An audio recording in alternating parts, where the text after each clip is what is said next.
We are here with the head football coach of the Normal Community Ironmen, getting ready for week number 9. Well, Coach, just give us a summary of your thoughts on week 8, a nice victory over Champaign Centennial. Yeah, Joe, I really thought that and I know you'll probably get sick of me saying these things, but we had a really good week of practice in all 3 phases. And when you practice certain ways, those things will show up in games, whether good or bad. And I thought we had a really good week of practice, and that showed up on Friday night. I thought from the start, offensively, we were really explosive and dynamic. I thought we can control the special teams game again, and defensively, we kept the running game contained. The majority of the ground game was quarterback scrambles. So pleased with it. It probably clinched us. It clinched us a share of the Big 12 conference title. It probably clinched us a home playoff game. So we're really proud of that. But there's still definitely things that we got to clean up. We got to continue to get better in our caging of the quarterbacks so they don't get out as we continue to see athletic quarterbacks that can run and throw. And we got to tighten some things up in the back end secondary-wise, because I think teams are going to continue to challenge us in the passing game, because we've done such a good job stopping the run. So overall, I thought it was a good night. We got to play a lot of people. It was a dominating performance, which was we were very pleased to. But again, I thought that was a result of a really good week of practice, good week of prep. Talk about Kyle's night. Very efficient, really good numbers for your quarterback. Yeah, I think, again, he was outstanding all week at practice, and that came true and showed up on Friday night. He was effective, great decisions, extremely accurate with the balls that he threw. Guys are running good routes, hit great landmarks, and the ball was spread around really nicely to a bunch of different guys, whether it was Kalen, Marquand, Michael Mavek, Reed Hoover, Brady Wolf. I think Gavin Sheeler, all those guys caught balls, so that's when you know you're really being effective, and something that we got to continue to do. Kyle's played at a high level. I feel like he's gotten better each week, which is just a credit to him and how he goes about his business and how he preps and how much film he watches and how much he dives into the game plan every week.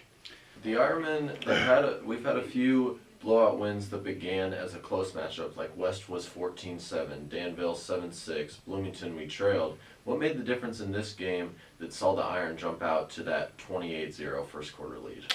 Well, I think it was just a combination of all 3 phases of the game.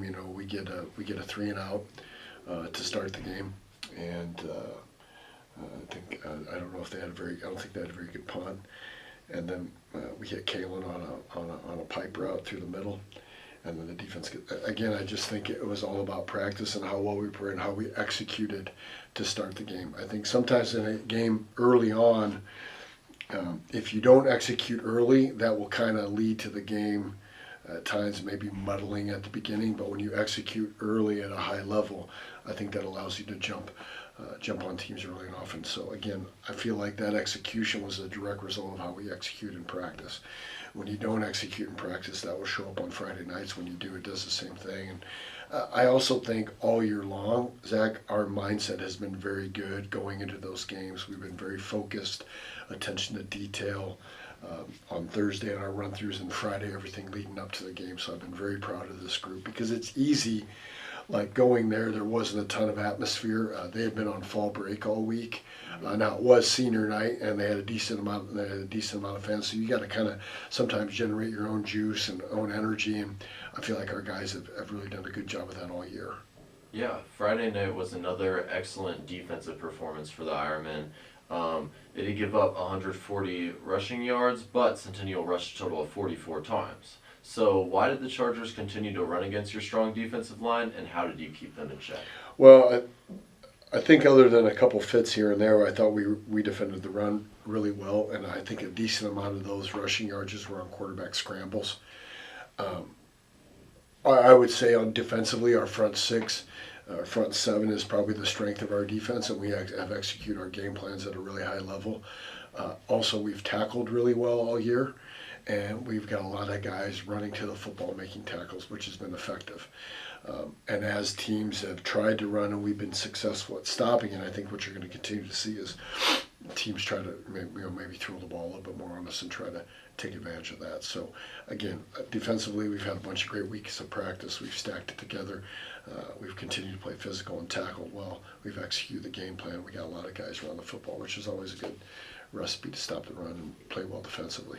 Yeah, we've talked about offense, defense. One other thing I wanted to touch on, the Iron only had 1 penalty for 5 yards, which is really impressive. Yes, you need to be asking that question when we have not that many penalties. That's an exceptional thing to see from your team as the season wraps up and you approach the playoffs. How have the Iron cleaned up their penalties? It seems like it has gotten better as the season's progressed. And how will this continue to benefit them this week, as it is a tough Peoria squad? Oh, not only do we have 1 penalty, the 1 penalty was on the first play of the game. We were offsides on the kickoff. So if you think about that, we didn't have a penalty the rest of the game. Again, I'm going to repeat myself. I think we've not seen us having those penalties in practice, whether it's false starting or jumping or holding and things that we really work on to get better. I also think probably at times, depending on the closeness of the game, that can impact how many penalties are being thrown. We'll see this week playing a really good opponent for a game that means a lot. Hopefully we can keep that trend going, because that's a really big deal. You know, only if BJ was here to talk about that as well. Well, Coach, you get ready here for Friday night now. Peoria comes to Normal Community. Peoria is one of the most unique teams to prepare for in the state. Talk about maybe how it's different preparing for the Lions than it is for other opponents. Well, you know, they are unique, and what makes them unique is, one, how multiple they are offensively, what they do defensively, and then the challenges they present special teams. And so when you're unique in those ways, it requires more time of preparation, which is a challenge when you're limited. You don't have the amount of time like you have in college with meeting times. You know, defensively, they're doing some different things than what they've done in the past. Still with their front, they're not everybody up all the time. They're still playing cover zero, so and bringing pressure. So that changes how you got to protect. So you got to really be shored up in the pass pro game. A lot of your route concepts now have to be man beaters, rub routes, pick routes, things like that, which we're not working all the time because you don't see a lot of cover zero from teams. Right. You see some, typically in the red zone or down in distance, but not all the time regardless. Offensively, they're very multiple formationally. They're running 3 wide receivers in, they're putting extra linemen in. Sometimes you're 2 tight ends or 2 linemen. Sometimes it's 2 extra linemen and an H-back who's a lineman. So you have to be ready for those personnel groupings, because they're going to try to take advantage of their personnel to run or pass the ball against you. So that provides a lot of challenges, being ready for their formations.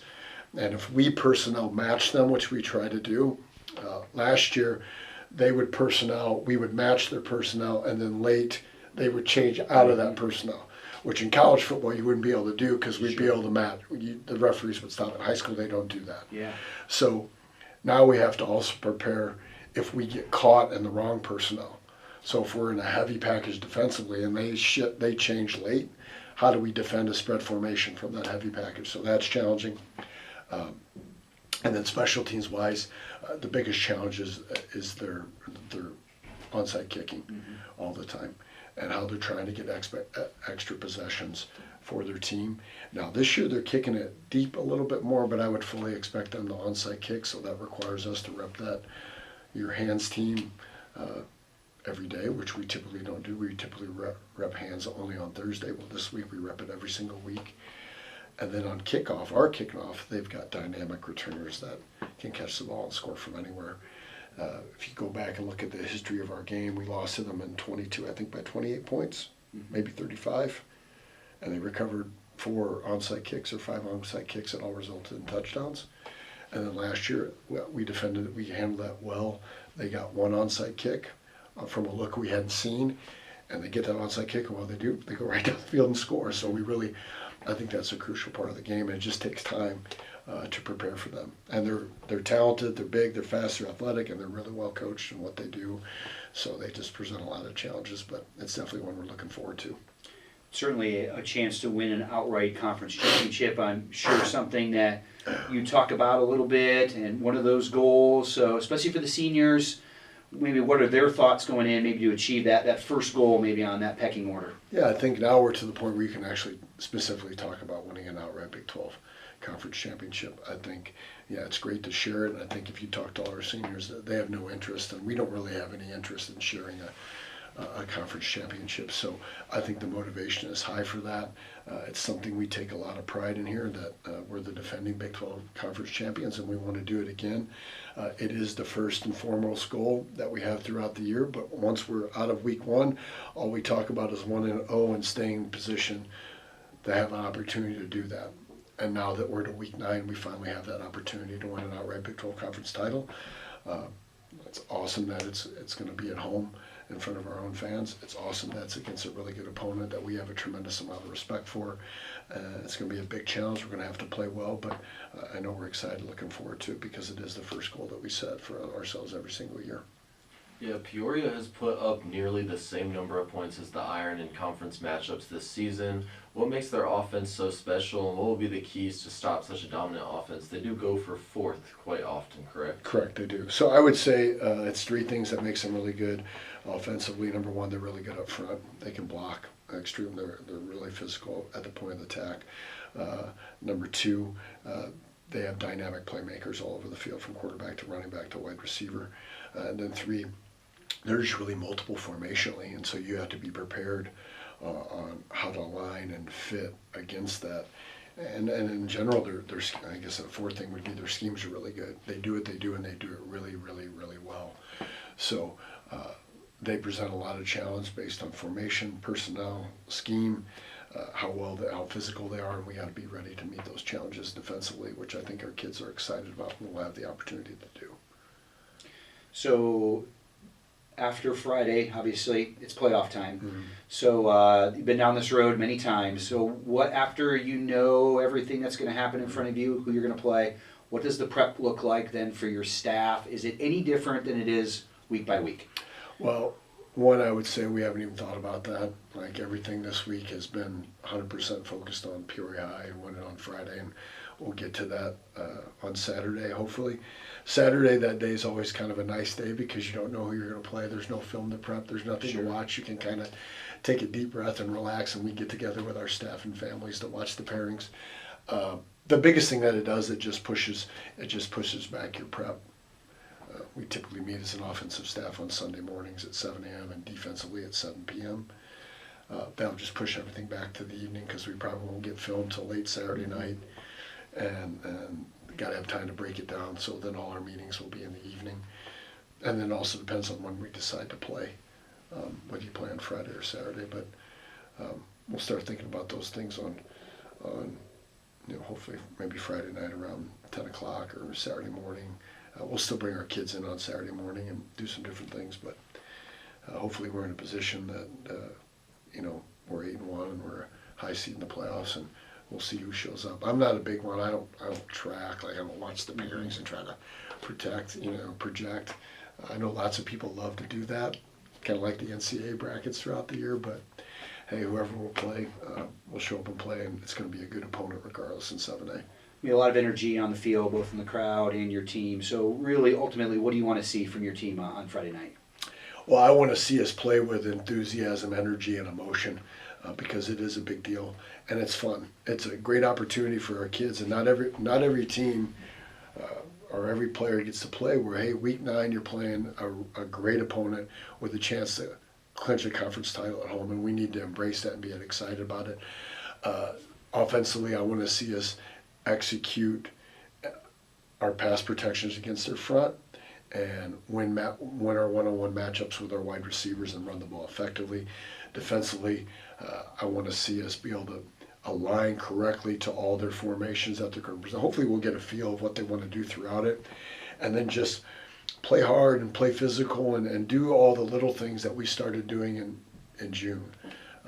Really, if you go back and look, and anytime we're making mistakes, typically it's stuff that fundamentals that we started doing in June. And I want to see us be energetic, emotional, but keep those emotions in check so they don't deter negatively from us. So that's a lot, but when you play a good opponent, they just present all those different challenges to us. But I definitely want our players to enjoy the excitement of playing home. Feels like we barely played at home this year in general, so it should be fun. Well, Coach, thanks for your time. We wish you the best of luck tomorrow night. Awesome. Thanks, Joe. Appreciate you guys.